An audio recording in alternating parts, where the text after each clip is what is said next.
Mijn naam is Sus Berger.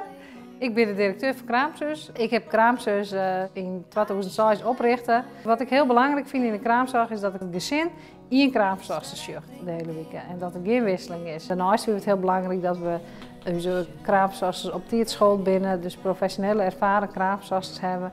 Maar ik dat de kraamzorgster voor de oren gezinsleden zorg, dus voor huid en voor de orenbandjes. En dat het uiteindelijk een feestje voor het hele gezin is. Instead I sleep heavy on a spade when I ought to leave my maid. Kraamzus vindt het heel belangrijk dat de kraamzorg goed aansluit in de gezin. Dat doen we in Friesland onder meer. Toch te zorgen dat de mensen die het Fries praten, ik vrij kennen een Friese kraamverzwaarster. De jongen de memmentaal die het voor u heel wichtig is, hebben we al onze kraamverzwaarsters geschoold op het onderdeel dunst- en babytaal. En daarin leren we de gezin heel goed zien en luisteren naar hun poppen. Het is misschien leuk om je mee te nemen naar Ramona. Zij is bevallen van een prachtige zoon. En Marieke Buma is daar als kraamverzwaarster. En Ramona heeft onjong dat ze heel graag een Friese kraamzus wordt.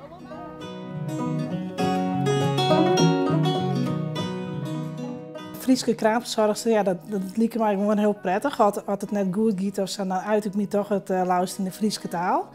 Met Marieke heb ik absoluut een klik en ja, bevalt me heel erg goed. Ze laat me alles goed uit en ja, ik vind het heel erg prettig. En ik, omdat ze Fries praat, is het toch wel heel makkelijk.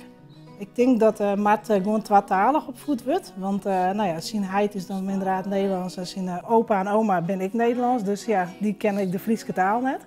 Maar mijn heid en mem, ja, die binnen wel Fries en die praat het lauwst ik Fries. Dus ik denk dat Mart gewoon tweetalig opgevoed wordt. Only chance.